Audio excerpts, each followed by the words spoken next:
You know, Nate for me was the leading option.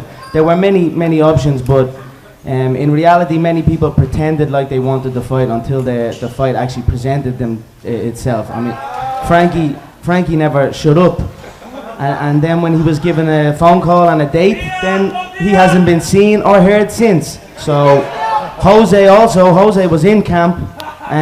Apparently Jose was in camp preparing in case Dos Anjos pulled out, and then all of a sudden Dos Anjos pulls out with his bruised foot, and then Jose is not fit. So, you know, I looked at the picture Dos Anjos put up, and it's a bruise. I mean, I heard ice works wonders. What do you want me to say?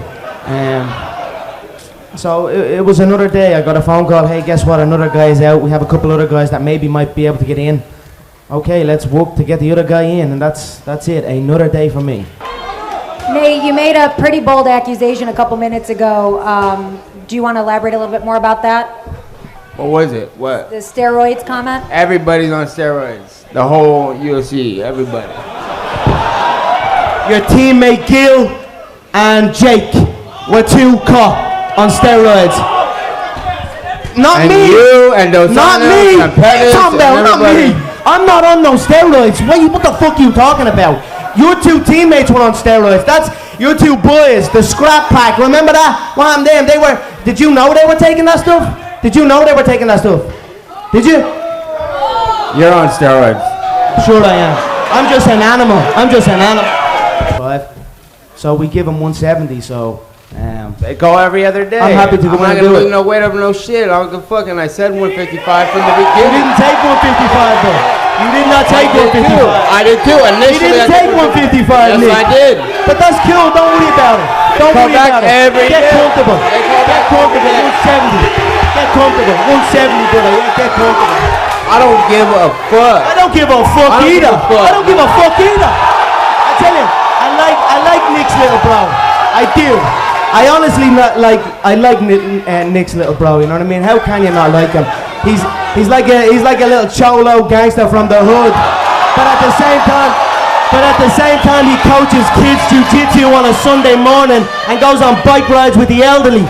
He makes gun signs with the right hand and animal balloons with the left hand. So you're a credit to the community. Fuck you. Fuck you. I don't give a fuck what you say, motherfucker. Yeah, thugging on mine, motherfucker. What you got? He's alright, Nick. He's okay. Nick's so proud of you all. Go ahead, Evie. Fuck your bitch ass belt too. Fuck the belt. I don't give a fuck about the belt. The only belt I care about. Why you bring it everywhere? Why you bring it everywhere? Fuck about nothing. The only thing I give a fuck about is the check, and my checks are super heavy. I don't give a fuck. So we'll see what he's about when the bell rings. We'll got no training partners. Let's see. I've got world titles and multi-millions of dollars. You've got 20,000 to show your last fight. And little man weight division. And you teach little kiddies, short weight division. You teach kiddies jiu-jitsu on Sunday morning. Champion. You're a junior infants jiu-jitsu coach. I've been fighting grown junior for 10 infants years. jiu-jitsu coach, and you teach seminars to eat. You have to teach seminars all across the fucking California just to make ends meet. So worry about you. You I'm a midgets. champion, multi-millionaire. You fight midgets. And that's it. You knocked out 3 midgets and you're pumped up. Yeah, and I'm about to knock out stuffed. I'm a real motherfucking fighter. Fighting grown up. All the Mexicans about to get stiffened up onto that list too. What up, Fight World? It's your boy Ego, and I'm back with some more fighting. You guys seen those highlights, UFC 196, back on track, Conor McGregor versus Nate Diaz. And I told you when Rafael Dos Anjos, when it was first announced and reported that he was pulling out, this was the replacement that I wanted, and I'm glad. And actually, pre-fight build-up with only a week to go, this is probably a better option based on the two characters. You got two of the UFC's biggest shit talkers, trash talkers, in that same press conference, and that's what you've seen. I mean, you guys seen the clips. Conor McGregor was talking big shit. He said, I don't care about a belt. The only thing I care about is the weight of these checks, and my checks are always heavyweight. You had Nate Diaz. He said everybody in the UFC is on steroids, including Conor McGregor. And then Conor McGregor's like, hey, don't lump me up. Don't put me in that. He's like, your own teammates got busted for steroids. Then they're just going back. He said, fuck you, fuck you. They're talking about the negotiations. So bottom line, I'm pumped. I can't wait to see this fight. I'm really looking forward to it. Nate Diaz has a chin. He also has a good stand-up strike game. And it's at a bigger weight. the face off, I was wishing they got a little bit closer to so I could see the height disparity, to see how much taller Nate Diaz was than Conor McGregor. But that's also interesting. Some people were saying that Conor should have selected Donald Cowboy Cerrone, but I actually like this fight better. I think that Nate Diaz looked really good and sharp off of a long layoff in his last fight.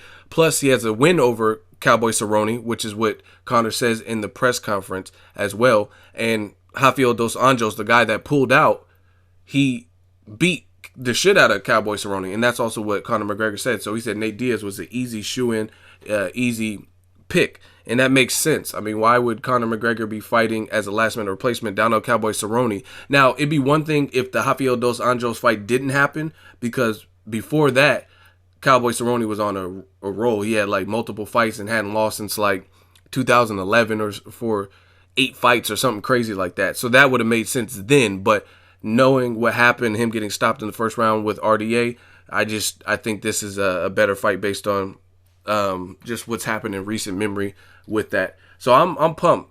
Nate Diaz looked pissed the whole time.